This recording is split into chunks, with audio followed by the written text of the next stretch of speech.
more than a little. Ladies and gentlemen, Mr. Brian Ferry.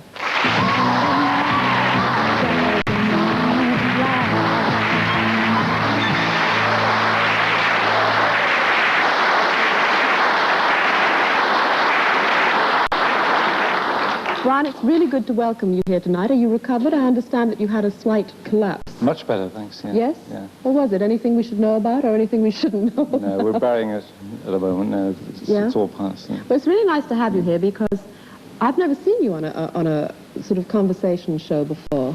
Do you try to avoid them? Very much so. They always have to drag me on. Well, I noticed you walked on quite freely there. I read a quote where it said you were always scared you were going to trip down the stairs or spill a glass of water or fall over yourself. Well, I might well do that. Here's a glass of water if you want to throw it down. You have this image, this marvelous image that you've created of being terribly chic and terribly together, sort of almost like a sexual Noel Coward. A sexual Noel Coward? Well, you know, I mean, That's it's that bad. very together kind of an image. Was this something that you went out of your way to create? Not really. I mean, images tend to be created by the media more than the artists themselves, I think.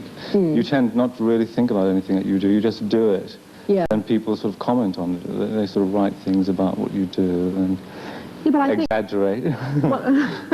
Well, I mean, talking of that, the media, when they get a kind of tag on somebody, are inclined to cling on to it, which I think is very annoying for everybody. Really? They tend to put you into a kind of bracket. They sort of pigeonhole you a lot. Yes, I mean, I find that. And that I always try to avoid as much as possible. Paula, for instance, I mean, you know, she's always Jess's daughter or Bob's girlfriend, and you're always the chic, cool Mr. Ferry with a beautiful blonde on your arm. I never posed in underpants, that's for sure.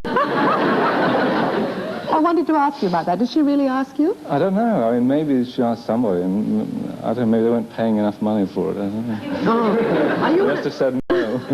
Are you one of these people that are very inaccessible?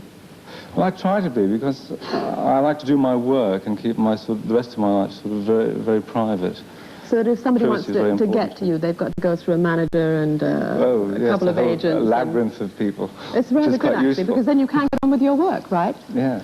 Now, who do you admire? Because a lot of people admire you. I mean, you're kind of an idol, and they look up to you, and they want to look like you. I mean, there's a lot of Brian Ferry clones walking around. Yeah, I like looking at them. They're very nice. I mean, some of them look more like you than you do. I know. It can be very useful when you're trying to be... Oh, I see. You send one up the other way. Exactly. But who do you admire? I mean, who are your idols?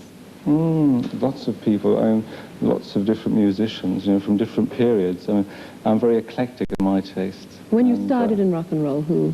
Oh, lots of different... Otis Redding. I was just going to say Otis Redding. I love very much. I once saw him. He was amazing. Unfortunately, he died at the height of his powers.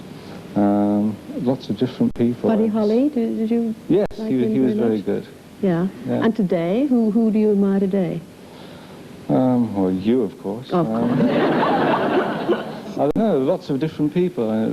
The list is endless, and I'm a great appreciator of other people.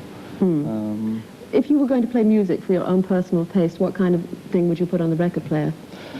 Nowadays, usually things totally unrelated to rock and roll, sort of string quartets and things. Really? Classical things, yeah. Things which are kind of relaxing and don't really make you think about the work you're doing. I always try to escape from my work when I'm not doing it. Do you think that theme is going to come out in your music? Well, it has done every now and then in a sort of subtle way. You're looking very subtle tonight, actually. I kind of expected you to wear a black leather army jacket and you know, thigh-length boots or one of those very sinister looks. Well, I heard you're wearing leather, so I thought I'd sort of stick to it. You have this kind of sinister image in a way, where when you're on stage and you're performing, you're very, very serious. And I think, do you think that turns women on tremendously? Well, I hope so.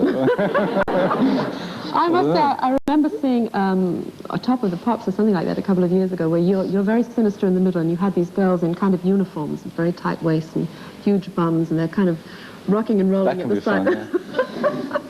And you were very serious, and I thought, this is really a good image that you have created. But the good thing... It's nice to have the contrast between one thing and the other. That's what I was trying to get across. To have the other people playing out, you know, and they were really... what song was that? Do you remember? Love is the Drug, I think. Love is the Drug, that was it. That was a great one. Do you have a new album coming out soon?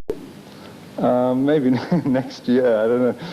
We worked for a long time on the latest album, which did very well this summer. Yeah. Here. And that was called? Flesh and Blood. Not that I'm trying to promote it. No, of course not. But no, we were very happy about the reception of that one. And it takes a while for you to build up the sort of angst, the sort of motivation to work on the next thing. And I don't know, I've been in the studio this week, and maybe next year the album will come out. Every year it takes longer and longer to work on something because you become much more perfectionist what you're trying to do. But I must say, I think you've succeeded very well because you are basically a very private person. Really? And although the press, well, I think you are, because I really don't know that much about you, and your biography does not give away that much about you, you know, miner's son, working class background. I mean, nobody really cares about that now because you've transcended that, you've gone beyond it, right?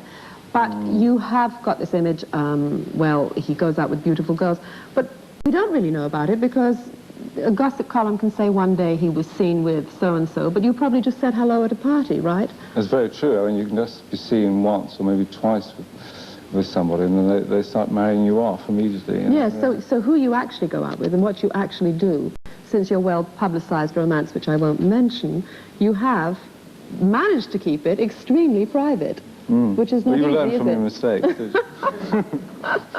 Well, Graham Ferry, it was lovely to talk to you, and I hope you're going to stay and talk to us later because we've got Peter York coming on and other people. And we're going to have another... Graham Ferry, c'est...